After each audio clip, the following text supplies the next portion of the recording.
A former DNC chairman, Ed Rendell, really, really wants Joe Biden to run for 2020. So this is fun. Look, I think it's a little early to talk about 2020, but everybody else seems to want to talk about it. So I guess that's what we're going to talk about here today. And he thinks that if Joe Biden runs, that he's going to win against Trump overwhelmingly. That is assuming that Trump is still there after the next 3 years. And that is, at least in my opinion, a little uncertain. Not entirely sure that he will be there. But in an interview with some radio host that I don't really know or care about, Rendell said that Biden is the Democrats', quote, superstar and has a real chance of winning in 2020. He said, there's only one person I can say who will definitely win the election, and that has a superstar appeal in almost every state of the union, and that's Vice President Biden. Of course, people say he's too old, but he's only a year and a half older than President Trump, and he's in infinitely better shape. I don't think age would be a factor in a Biden-Trump election. To me, it's clear-cut. Joe Biden is our superstar. If he decides to run, I think he will win overwhelmingly. So that's Rendell. Later on, he also said he stressed to be careful not to go too far to the left because he says, quote, what I think the nation is looking for is not left or right necessarily, but actual real answers to the problems of the challenge that faces. So he's also arguing that it could drive, if we go too far to the left, it could drive the right to go out and vote more. That's weird. What do you think, Ron? Well, yeah, I mean, I think this is more just complete disillusion. I do think that, yeah, Joe Biden would beat Donald Trump. I do agree with that. I mean, Joe Biden is incredibly popular. Had he run in 2016, I think he would have won. I think Joe Biden would have beat Trump. But now, I mean, you really have to have something that really, I think, stands up to Trump. And I think that is a significant leftward shift. People like Ed Rendell, who is very much a corporate apologist, they're going to say anything they think is going to convince people that the status quo needs to be preserved. They even have the audacity to celebrate a Doug Jones, somebody so boring and milquetoast, he barely defeated a pedophile. Barely. He was just slightly more popular than a pedophile, just slightly. And people look at that and they're like, well, all of our problems are solved now. The Democrats are great. And this is more of that blank suit, disillusioned cheerleading.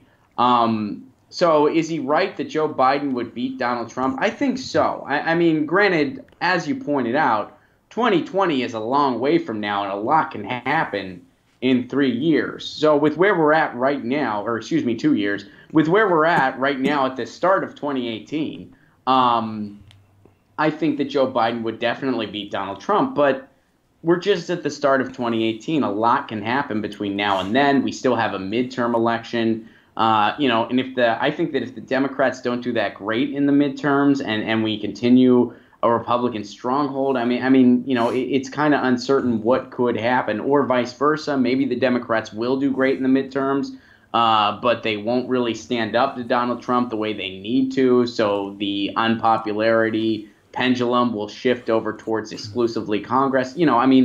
A lot could happen. A lot of factors could be into play here. Right. I think the focus should be on 2018 more than 2020. But, again, this is people like Ed Rendell. They're going to say what they need to say to try to maintain the status quo, because we don't need a Mick resistance. We need a revolution. I think deep down they realize that, but that's not what they want, because that's not donor friendly. Right. I mean, they seem to ignore the most popular politician in America, Bernie Sanders. Or anybody. And they hinted at, even though it was very subtle, they made the age comment, which, was definitely, obviously it wasn't a direct swipe at Bernie Sanders, but there were some subtle implications there by mentioning Biden's age, because of course Bernie is a little bit older. Yes, this was very strategic. Yeah. And look, I personally, I don't seem to have I don't have really a big problem with Joe Biden personally, but there's certainly some things that would come back and haunt him. For example, Anita Hill. Oh, the way he went after Anita Hill, not so good. Might not look so good. I mean, I'm not a huge fan, but I mean, I think he would. I mean, right now, I think he if you would had an win election today but, and it was Joe Biden v. Trump, I think Joe Biden would win. Yeah, it's true. You know, and I think he'd be a better president than Trump. But sure. Yeah, I mean, again, this kind of goes into that. He's status quo. He would play the system. There wouldn't really be, you know, any true change. So, you know, I mean, it's kind of the lesser of two evilisms that get us Trumps on a regular basis, and that's what we're trying to get away from. So, yeah, I just want to throw in here for the last comment, because I know you got to go soon. A ham sandwich could have beaten Trump. A leftover ham sandwich, perhaps. I mean, that was sitting on the sidewalk for a few days. Probably could have beaten Donald Trump. It's just because ham sandwiches are still more popular right now than Hillary Clinton. Just saying. Yeah, I mean, you know, 2016 was literally an unpopularity contest. It really was. I mean, more sad. so than we've ever seen. It's very sad, and it was literally. I mean, because the person that had the less votes did end up winning, and for some reason, the Democrats aren't screaming at the top of their lungs about the Electoral College. For some reason, I have no idea why. Actually, I know exactly why. But yeah, I mean, it's one of those things, and yeah, I'm with you. I mean, it was you know, had the Republicans put up someone like Kasich, they would have won in a landslide. But, you know, at least I think so.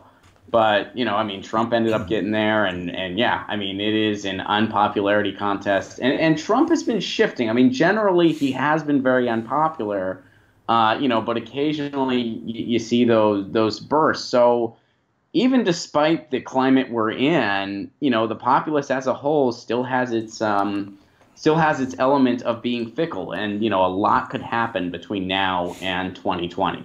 Yeah, and, you know, especially if things get really bad, but the blame isn't put in the right corner, you know, and if the Mick resistance keeps being completely ineffective, you know, we could see, you know, and it could be interesting what happens then. But I think the focus needs to be on 2018.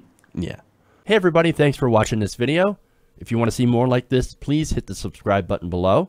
And if you want to support truly independent progressive media, please consider becoming a patron at patreon.com/TYTNation.